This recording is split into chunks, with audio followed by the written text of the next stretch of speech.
Hey everybody, what's up my optimal minds? Today we're going to be talking about how to make friends. Make friends with having ADHD and what are things that I've learned in my life, the struggles as far as what it comes to making friends when you have ADHD, because you seem to be picked more because you have ADHD.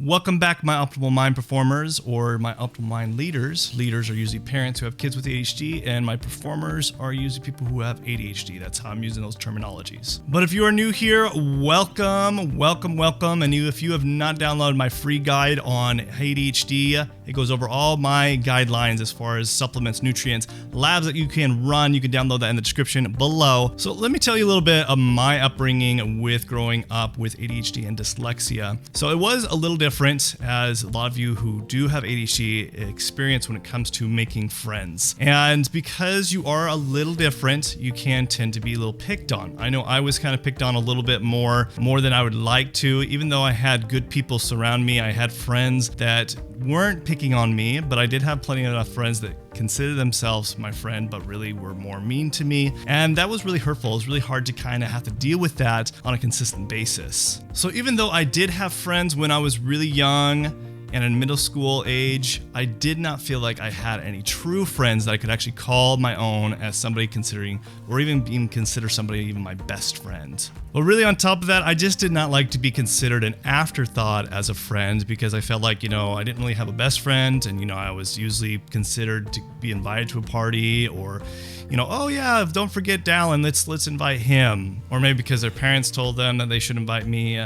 This wasn't always the case, but I felt like sometimes I was more of an afterthought, and I just didn't really like that. And because of this, I really thought a lot that, I was concerned that I would be alone and wouldn't have any true friends, and this really kind of concerned me as a young kid. And because of that, I would try my best to really try to include myself amongst all the other kids, but the harder I tried, it just seemed like I was end up being annoying. I would annoy the kids, and that really bugged them, so it really was hard to try to make a good friendship, because I would keep on trying, and they just found me annoying or different because who I was. They probably didn't know I had ADHD, but they might have assumed that I did, but just because I was a little different, it made things difficult in that way. Now, I remember one friend in particular, or an associate of mine back then when I was a young kid, that would consider me as a friend, but still would be mean to me and would say mean things or kind of push me around. I don't know if it was competition or whatnot, but it was really hurtful for me, and it was really difficult. But what I realized over the years with this one particular friend, I would still be his friend, and in fact, I would sometimes even defend him. And over the years, I would try to be more friendly to him, serve him, love him for who he was over the years and over the teenage years. And as he got older, he matured more. I matured more. And we ended up becoming really best friends. And I remember asking him, why he considered me a best friend is because, he always felt like that I was always there for him, even though he felt like, he didn't deserve it because of the things that he done to me. And, that's where I've realized that true friendship is really serving others and loving others, no matter what. Because in a true relationship, even in a marriage, you realize that, as the years go by, people are going to be in different states in their life. They might be the bully. They might say mean things because they're going through an interesting part of their life.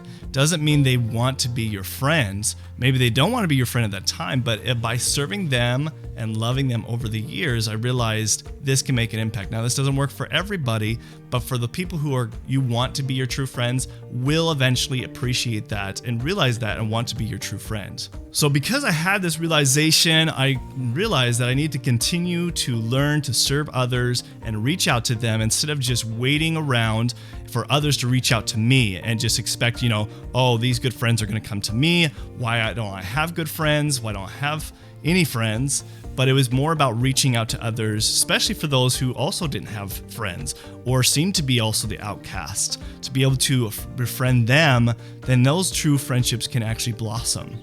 Now, with this strategy, it wasn't easy by any means. It did require a lot of patience and love, even for friends that, didn't seem like they wanted your friendship. I found this to be really a struggle, especially with, my really good best friend that I have. That did take some patience. It did take a lot of ups and downs within our own relationship, but it only became stronger and stronger over the years because, I was hurtful to him as well and vice versa. And that's where you just kind of have to realize when those true friendships can blossom, it just takes a lot of patience and time. This didn't really blossom until more into our adulthood, but when we were younger kids, it was definitely a rocky road even into teenage years. So the really big takeaway is that after many years into adulthood, I can say that I have a lot of friends that are true close friends to me that I can actually call my true friends. And the reason I can say this is because, we still call each other.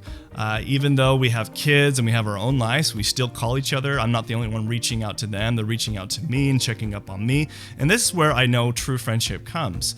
Even after our lives get really busy, this is when you have actually developed true friendship, is that you still reach out to each other. And, I encourage you if you're an adult who have ADHD and you do have those true friends, call them, reach out to them. This is something that's just so simple by reaching out to them, that it can still bring you closer together and have those true friendships so that when you are having difficult times, those people will reach out to you. It just takes a little effort on your part to actually serve others, love them, be patient, and understand that people make mistakes and you have to realize to forgive. It's all these things that are really important. Now, there's going to be those people that even after you serve them and love them are just not going to want your friendship. And those are the friends you just don't want. And for you parents that have kids that are struggling to have friends, just teach them these principles. Have them reach out to people who might also be the outcast, somebody that doesn't have friends, that might be the weird kid, but really can use a friend, can use service, can use love towards them. This can make a huge, beautiful relationship that your child can actually develop. So this big transition for me was basically changing my thought process of trying to make friends. That's what I was trying to do as a kid, was trying to make friends. Instead, I realized that serving and loving others will bring you the best joy, and it can help you make, those best friends and those best relationships with others when you serve and love others. But it's not easy.